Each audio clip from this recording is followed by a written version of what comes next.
प्राकृतिक उथल पुथल है तो जनजीवन में भी उथल पुथल दिख रही है। श्रीलंका में, बाद में बांग्लादेश में, बाद में नेपाल में, हमारे पड़ोसी देशों में भी हमने इसका अनुभव किया। अब कभी कभी हो जाता है, प्रशासन जनता के पास नहीं रहता, संवेदनशील नहीं रहता, लोकाभिमुख नहीं रहता, उनकी जनता की अवस्थाओं को ध्यान में रखकर नीतियां नहीं बनती तो असंतोष रहता है। परंतु उस असंतोष को इस प्रकार व्यक्त होना, यह किसी के लाभ की बात नहीं है। अभी अभी प्रमुख अतिथि महोदय ने कहा, 25 नवंबर के भाषण की याद की, उसमें इस प्रकार के जो आंदोलन है जिसमें इतनी सारी हिंसा और विनाश होता है, डॉक्टर अंबेडकर साहब ने उसको ग्रामर ऑफ अनार्की कहा है। प्रजातांत्रिक मार्गों से भी परिवर्तन आता है, ऐसे हिंसक मार्गों से परिवर्तन नहीं आता है। एक उथल पुथल हो जाती है लेकिन स्थिति यथावत रहती है। पूरे दुनिया का अभी तक का इतिहास देख लीजिए, जब से ये उथल पुथल वाली तथाकथित रिवॉल्यूशंस, क्रांतियां आई, किसी क्रांति ने अपने उद्दिष्ट को प्राप्त नहीं किया। राजा के खिलाफ फ्रांस की राज्य क्रांति हुई, उसका परिणाम क्या हुआ? नेपोलियन बादशाह बन गया, वही राजतंत्र कायम रहा। इतनी सारी तथाकथित साम्यवादी क्रांतियां हुई, सब साम्यवादी देश आज पूंजीवादी तंत्र पर चल रहे हैं जिसके खिलाफ क्रांति हुई थी। ऐसे हिंसक परिवर्तनों से उद्देश्य नहीं प्राप्त होता है, उल्टा इस अराजकता की स्थिति में देश के बाहर की स्वार्थी ताकतों को अपने खेल खेलने का मौका मिलता है। और इसलिए हमारे पड़ोसी देशों में जो उथल पुथल हो रही, ये हमारे ही देश है, वे हमसे दूर नहीं है। कुछ वर्ष पूर्व भारत ही थे, हमारे अपने हैं। उनमें इस प्रकार की अस्थिरता उत्पन्न होना, ये हमारे लिए,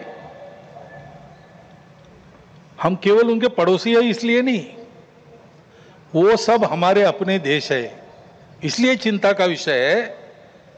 हितरक्षण से भी ज्यादा ये जो हमारा आत्मीयता का संबंध है, अपनेपन का संबंध है, उसके चलते ये चिंता होती है।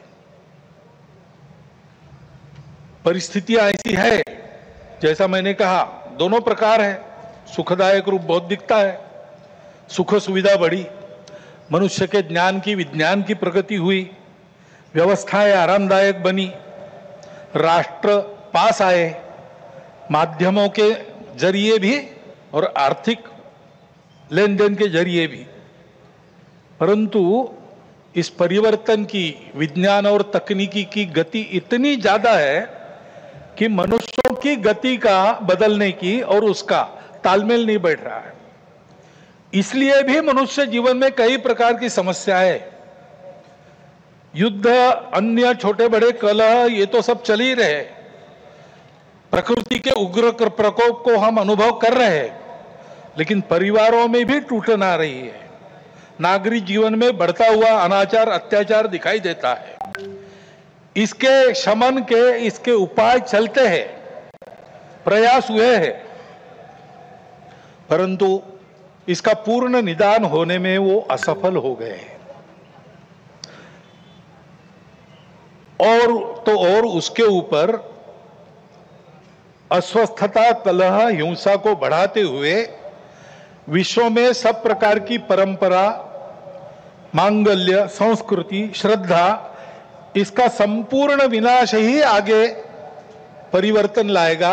ऐसी उल्टी विचारधारा, विपरीत विचारधारा और घातक विचारधारा लेकर चलने वाला एक नया पंथ उदय में आया। बहुत पहले आया, आजकल वो भारत में भी अपने हाथ पैर फैलाने की कोशिश कर रहा है, सभी देशों में। उसके कारण जो समाज जीवन की अस्त व्यस्त अवस्था हुई है और एक तरह से अराजकता की ओर सारा समाज बढ़ रहा है, ऐसी संभावना दिखती है। उसका अनुभव सब देशों में हो रहा है और इसलिए इन सारी परिस्थितियों को लेकर विश्व जब पुनर्चिंतन करता है तो वो भारत की ओर अपेक्षा से देखता है। भारत इसका कोई उपाय निकाले, ऐसे विश्व में भी अपेक्षा है।